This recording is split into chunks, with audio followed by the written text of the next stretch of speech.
All right, good morning, everyone. My name's Jesse Hildebrand, and welcome to another exciting edition of Exploring by the Seat of Your Pants. For those who don't know, Exploring by the Seat of Your Pants is all about bringing adventure, science, and conservation into classrooms around the world.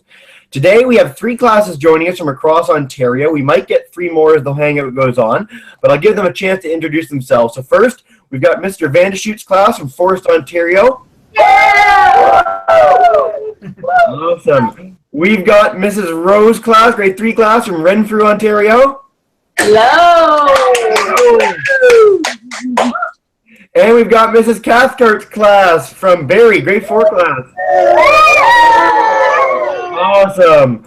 Of course, the reason you guys are all here today is to hear our speaker. So you might wonder how it is that we can do medical treatments on sharks that are 6 and 7 feet long. Well, today, Danielle Eisner, one of the educators from Ripley's Aquarium of Canada, is going to show us how. So thank you so much for being with us here today, Danielle. A pleasure. Oh, thank you for having me, Jesse. All right, so Dave is actually joining us in the water. He's one of our aquarists. So it's kind of like a zookeeper for aquatic animals. And he's looking after our zebra sharks. So the zebra sharks are the long ones that he's feeding right now. They're yellowish in color. You'll see them come up close. There are 2 of them. They're both girls. Their names are Biggie and Drew. There's one right up next to Dave right now.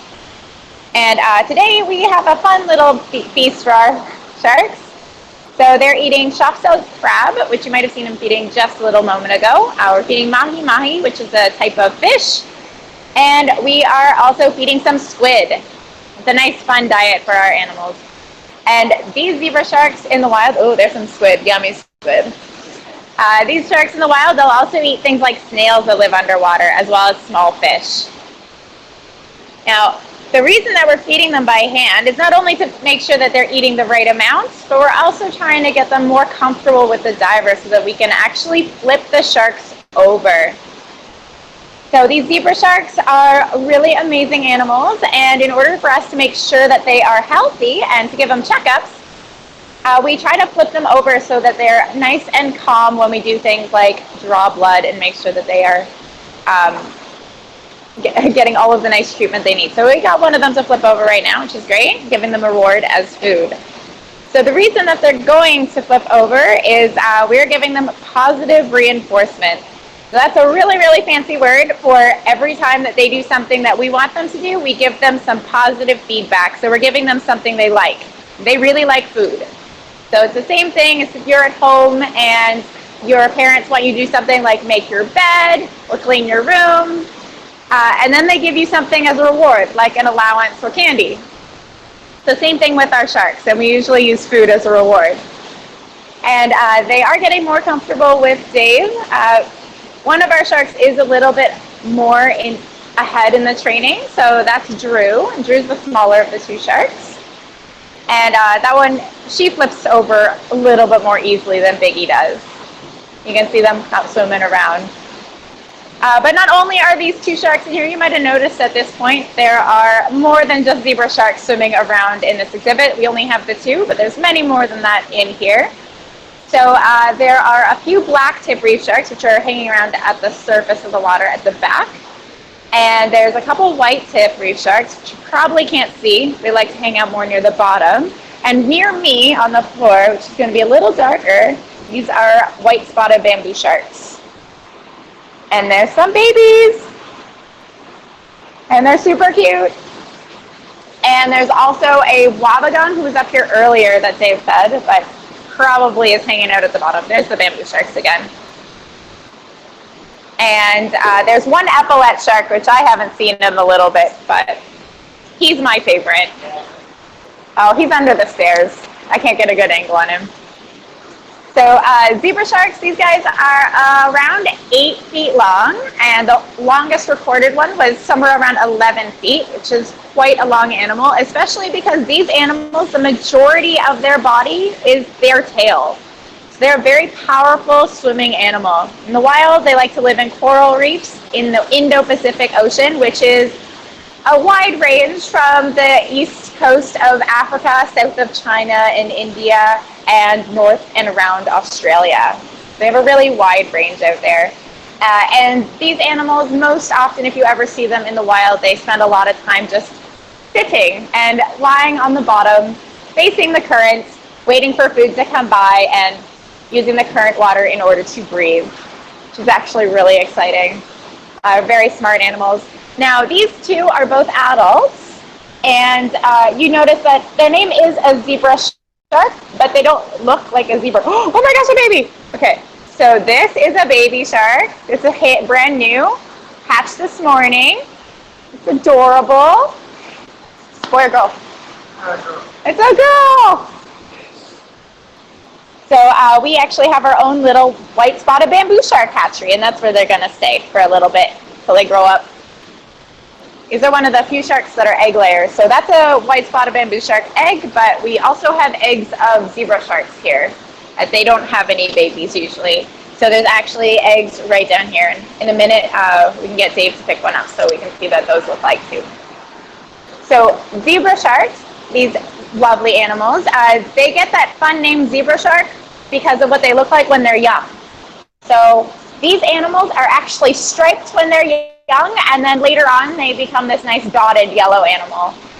And it's kind of weird. They usually get the name leopard shark in the wild, but there's a different type of shark called the leopard shark.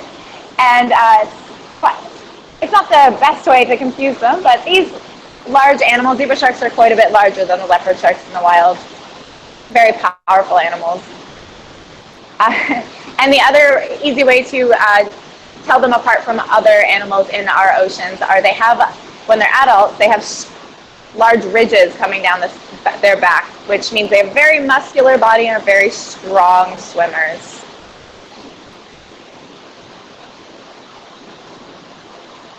So these zebra sharks, they are egg-laying animals, and what's really cool about zebra sharks is we can actually get them to breed in a captive environment. So at an aquarium, you can get them to breed.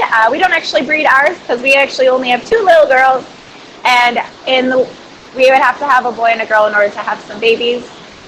However, at some other aquariums, they've had over 100 babies born so that they can supply other aquariums with their zebra sharks, which is really cool. Now, this is not the only exhibit that we have here at the aquarium. We have lots more. Here at the Ripley Aquarium of Canada, we have a lot of different animals here. We are the largest indoor aquarium in Canada. We are the only Ripley's Aquarium in Canada, and we are the largest of the 3 Ripley's aquariums, if you've ever been to our other 2 locations, which are both in the States.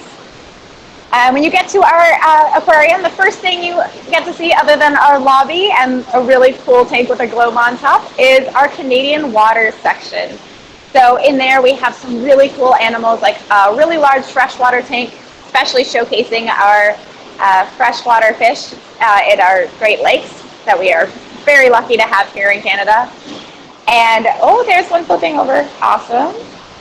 So he's giving them the reward, make sure that they're happy and complacent of being flipped over.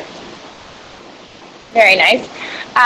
And we also have some king crab tanks, large fisheries tanks, so a lot of the stuff that you would normally get at the fish store, or if you go out to the restaurants, a lot of those foods are actually found in our Canadian waters area, so we can showcase you those so you don't just think they're breaded all the time.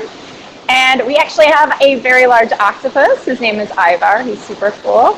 And we also have a large kelp exhibit, which is very, very cold when you go swimming in there. Because our divers, you have to go in there in order to clean. And the kelp in there, although you might think it's real, our artist is really good, and it's fake kelp, because kelp grows way too fast for us to keep it here and maintain it. So we would rather not. Kelp grows about 2 feet per day. After that, you get to the fun coral reef exhibit, which I'm actually sitting on top of, but it's over here. So that's our lovely reef exhibit. And the coral in there is also fake, but our artist did a great job making it beautiful. And that's because coral, it is a wonderful home for a lot of animals and takes a really long time to grow. And our main tank that everybody loves seeing is the next one, and that is our fun lagoon. And here it is called the Dangerous Lagoon, but I don't like to call it that. I like to just call it the lagoon or the shark tunnel, because the sharks are not actually as dangerous as you may think. So in that shark tunnel, you get to immerse yourself in the world of sharks. There are only 3 different species in that tank, but it's really cool to see. Sand tiger sharks are, and they love swimming around in there. You can actually see their teeth, which is actually really cool. And when you're in there, it just feels like you're in the ocean. And past that, you get to see our first touch exhibit, horseshoe crabs, and then you move on toward the gallery, which is my favorite area. The only area in the aquarium with living coral in it. We have some really beautiful fish, including a seahorse hatchery, and our new exhibit, Swarm, so you can get your hands cleaned by cleaner shrimp. And you can see our stingrays smile at you through the windows. And then you get to see a jellyfish. Beautiful, beautiful jellyfish that look like they are changing colors but aren't. And then move all the way upstairs to the area where you see the baby sharks. So before they are in shark eggs. And we get a chance to touch sharks as long as the sharks are cooperative and okay with being touched. And you also get a chance to touch some stingrays, which is really cool. You might have noticed Dave here has been touching our sharks. And we always get the question, what do they feel like? So all sharks do feel a little bit different from each other.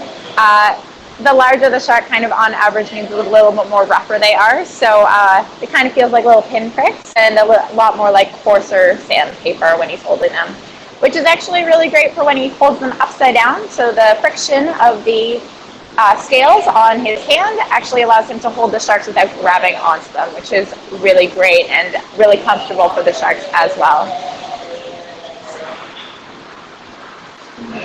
Danielle, could you tell us about some of the senses that sharks have? Oh yes, of course I can. So sharks are not the best at seeing. Because we are humans, we're very used to being able to see all the time, and that's our best sense. But sharks don't use their eyesight all the time, especially nocturnal animals. So our zebra sharks, they're nocturnal. That means they're more active at nighttime, even though here they seem to be a lot more active during the day.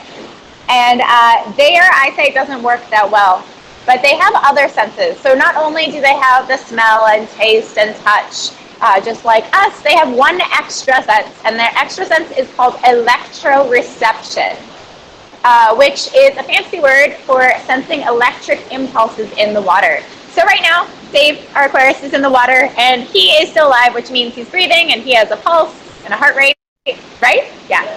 So these sharks can actually sense him every time he moves and every time his heart beats. And the other thing they're sensing right now is the food that they have in the water. So they really love the smell of the food. So when sharks hunt in the wild, they smell their prey first, and then they go toward it, and really closer on, they can actually sense the pulse of the animal or the movements that the animal is making in the water that allow them to hunt their prey without being hand-fed. Because most sharks are not fed this way in the wild. These ones are special sharks. So Danielle, before we go to question and answer, just in case it isn't the question any of the classes answer or ask, can you tell us about sharks being dangerous? A lot of people feel that they're dangerous. Can you tell us if they actually are? Yeah, so I talk to a lot of people every day, and a good chunk of them always think that sharks are dangerous animals, and they really aren't.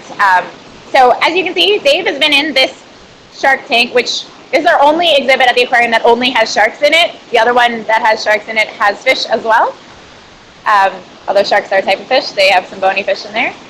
And Dave is not even being bothered. He has food, and nothing is happening to him. The sharks seem a little bit interested. They're curious, but they don't think that he's food at all. They know to go after their regular food. So humans, we don't actually fall in the category of food for sharks. If we did, then sharks would come up on land and hunt us, which they don't.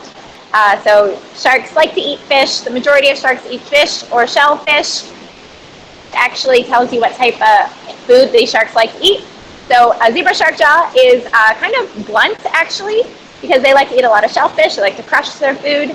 And other sharks, like our sand tiger sharks, where you can see the teeth of, because they have very pointy teeth and very skinny teeth for taking the meat off of fish bones. And other things that you would encounter on a regular basis are much more dangerous than sharks. And I know there's a lot of them I say all the time. My favorites are vending machines, bathtubs, chairs, lightning, toasters, coconuts, oh, and selfies. So as you can see, I'm not using the selfie mode on my phone right now, and that's because I do not like selfies at all. I find them terrifying. Because last year in 2015, 12 people died because they took a selfie and walked off a cliff, and 8 people because of sharks. And it's usually actually less than that.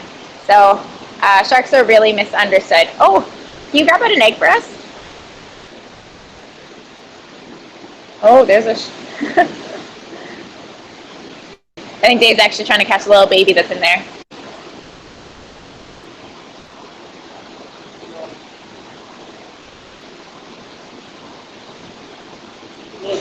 Oh, little girl. Can you pass us and show us an egg?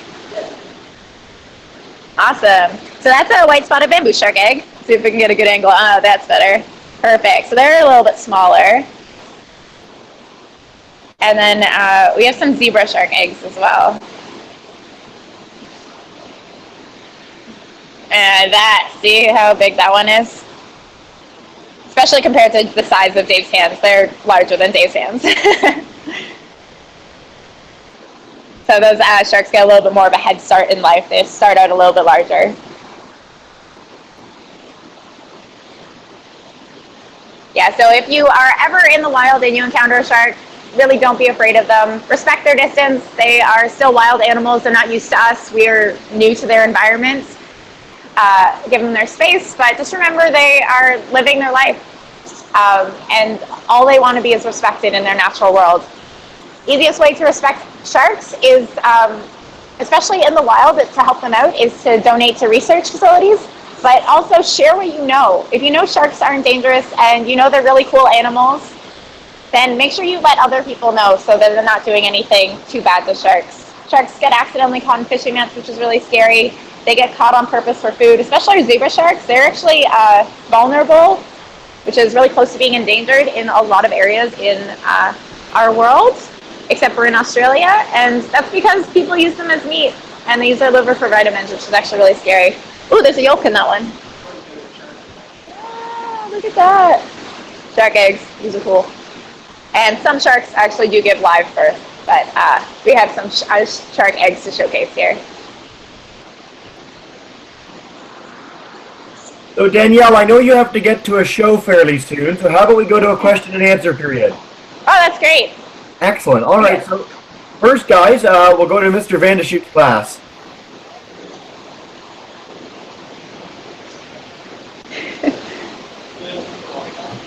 I don't...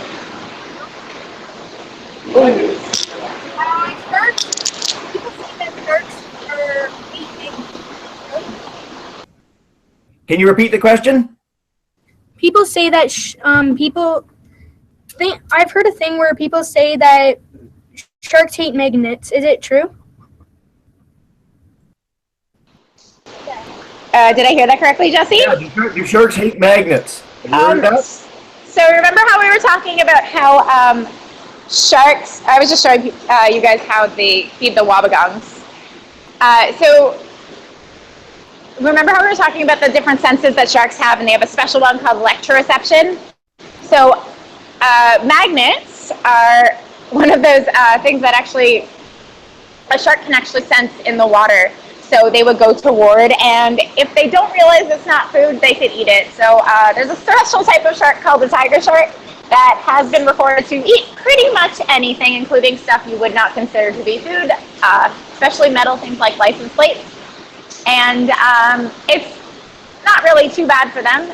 It's not like they're going through an MRI anytime soon, so they're not going to, they'll just probably pass it. And sharks also have the ability to throw up their stomachs if they happen to eat too much of stuff they cannot actually digest.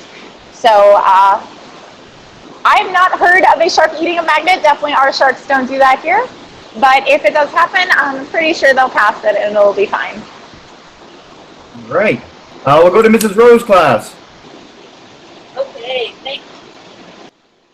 Yeah, we'll have to do about conservation because we've been looking at oceans and what's happening in them. So, Liam, please come up. Come on, Liam, come right to the camera.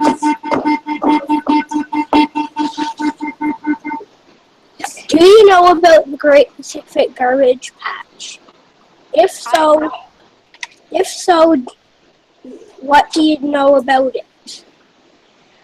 Yeah, I know a little bit about the Great Pacific Garbage Patch. So the Great Pacific Garbage Patch is a large floating mass of plastic. And as you probably know by playing in the bathtub, if you put plastic in there, usually plastic does float. And of the floating plastics that do end up as garbage in our oceans, they travel to 5 different areas of our world, and one of them is called the Great Pacific Garbage Patch. And the reason they travel to all these different places is our currents in our world.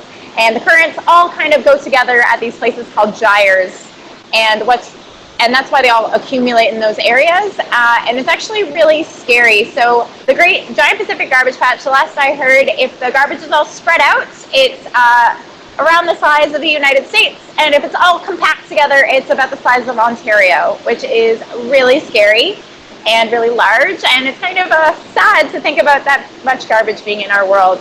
And one of the main reasons this happens is plastic is not the best at breaking down. So you probably heard of things like apples and other stuff that naturally is found in our world. It breaks down by biodegradation. So some other animal will eat it and break it down. However, plastic photodegrades, which means that it requires the UV from our sun in order to break down. And if it's not being exposed to sunlight, it won't break down over time. And a lot of plastic is out there in our world. Plastic was actually invented in 1907, which means it's been around in our world for about 100 years, just over that. And it takes around 1,000 years for plastic to naturally break down, which means, because it has not been 1,000 years, all of the plastic is pretty much still in our world. But we can actually do things to change what our world is like. So not only can you go and pick up garbage, but you can stop using as much plastic in your natural daily lives. So you can say no to straws and lids. Instead, when you go to the grocery store, you can make sure you always bring a cloth bag to help out, and make sure you recycle as much as you can and know what your area recycles. So if you live in a different city or town, make sure that you look on the website of the city or town to make sure that you can recycle what you think you can.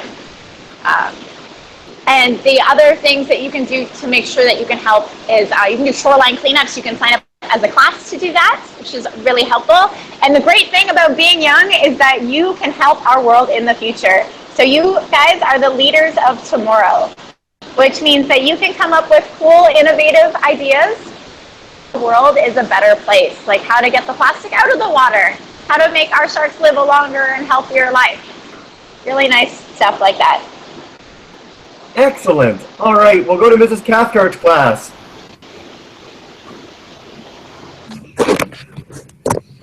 What is the average lifespan of a shark? The average lifespan of a shark. So sharks have really different ages that they live to, so it really does depend on the species of the shark. So our zebra sharks, they'll live to about 30, maybe a little bit more than that. Usually they have a little bit of a shorter lifespan in a captive environment, and that could easily just be because they're from the wild, so they spend a little bit of time living outside of their captive home. Some other sharks have really short lifespans, especially a lot of the smaller sharks do, and some of the larger sharks, like sand tiger sharks and great white sharks, they can have a really long lifespan, so maybe around 80 years. So it's actually really great. You probably have heard this before, sharks are a fossil species, so although some of them might not live for that long, not even as long as humans, but they have been around for a lot longer than us. So sharks in the fossil history have been around for about 400 million years. And they have diversified a lot, so they look very different and somewhat different from the ones in the past, but they've been around a long time and are very good at surviving. Excellent. Okay, we'll go back to Mr. Vandeshoot's class.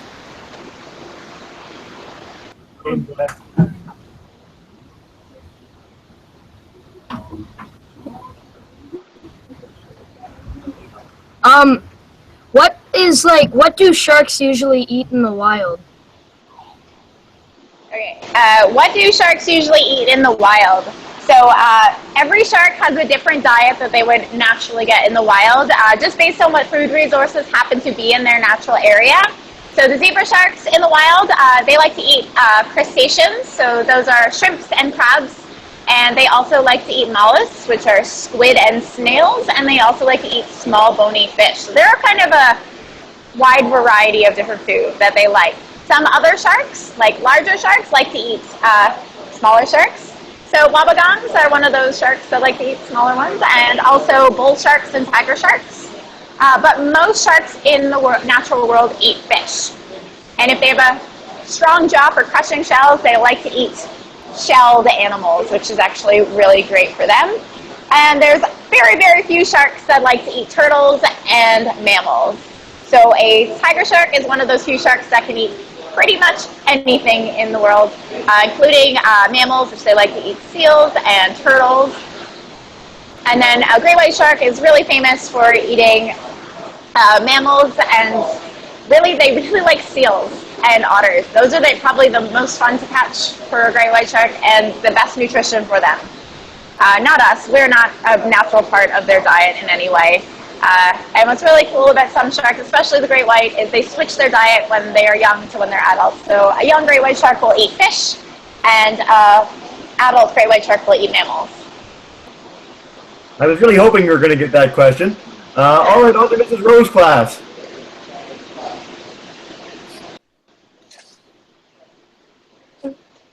If you care about animals, why do you keep them in tanks? That's a good question. I actually get that one a lot too.